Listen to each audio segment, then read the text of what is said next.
What can change between now and then? Are we going to get a vaccine in the next 3 weeks? I don't know. But things are trending in the wrong direction. That's Georgia's athletic director, Greg McGarity, talking to the Atlanta Journal-Constitution earlier this week about the college football season in 2020. And earlier this week, we saw the Big Ten make an announcement they will only play conference games. And we are really getting to the point here where this is do or die for this. That's an unfortunate way to put it. We are getting to a very important moment in this college football season because, I mean, we got to have some certainty here at some point. Here's what Greg went on to say. He said, obviously, he was talking about the Ivy League canceling their season and putting it off to the spring. It's obviously a sign that things aren't improving, which is discouraging, but that doesn't necessarily paint the picture for the rest of the country. And this is what you see folks in the SEC do a lot. They acknowledge this is their brand, this is their determination. You know, they can do whatever they want to do. That's been pretty clear from the start. You know, I have grown more and more skeptical as time goes on here that there will be fans at games in the fall. I am growing increasingly concerned about the notion that there will be a college football season this fall. There's a couple of different ways to look at what Greg is saying. There's a couple of different ways to look at what happened yesterday in the SEC. But I mean, Greg reiterated in talking with the AJC the other day, all signs are things are not improving. Let's put it that way. Well, I mean, obviously, and that's concerning for him. I mean, stick with me on this point.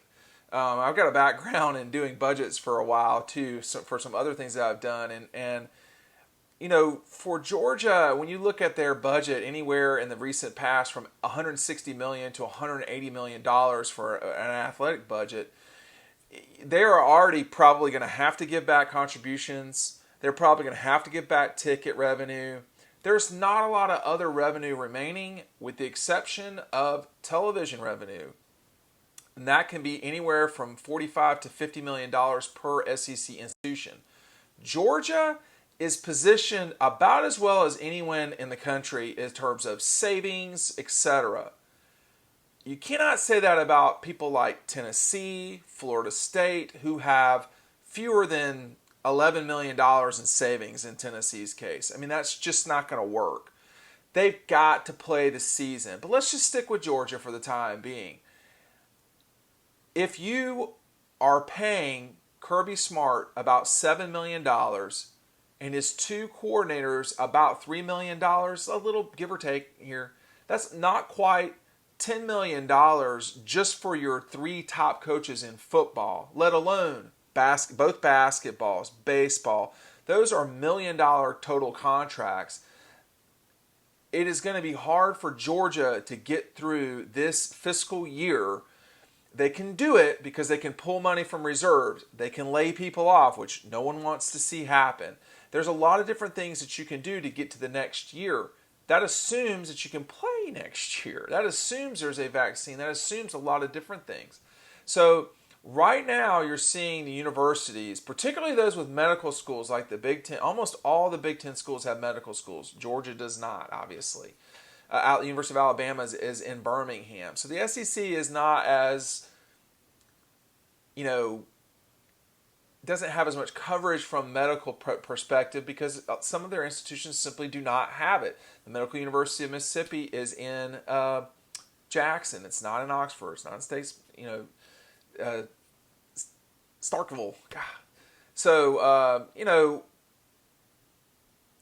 all of that has everything to do with, are these schools and are these presidents of the institutions, are the chancellors or even the board of regents in Georgia's case, board of trustees in other schools' cases, are they comfortable with getting kids out there and playing? How are they going to go back and forth on, do they know it's safe? I mean, I don't know how they can know anything. And then how do they get to the end of how do they build a bridge with that to the next season without that $45 million minimum? I mean, just the $45 million. I mean, is Nick Saban, Kirby Smart, are those guys going to be taking a pay cut? if you're not getting money from media, it's going to be tough to pay Kirby. If you're not getting money from Nike, which I've not heard, with that agreement and those contracts, the extra money that Kirby gets, the money north of what the state of Georgia pays him, it's not there. So Dabo, Kirby, Nick Saban, Les Miles, any of these guys that are at public institutions who are getting paid their basic salary by the state, their real money is predicated on revenue from television. If they don't play, these schools are not going to be in a position to pay coaches. Georgia could do it for about a year. Their savings could get them through about a year. They cannot do this twice. So that's where we're sitting, is with Greg saying all signs are things are not improving. Let's put it that way. That was his quote in the AJC on Thursday. Let's hope this thing gets better. Let's everyone do their part to get it better. Make sure you subscribe to Dog Post right here. I've got a premium video right above us right here. Subscription right there. Please be safe this weekend. We'll see you on Sunday night.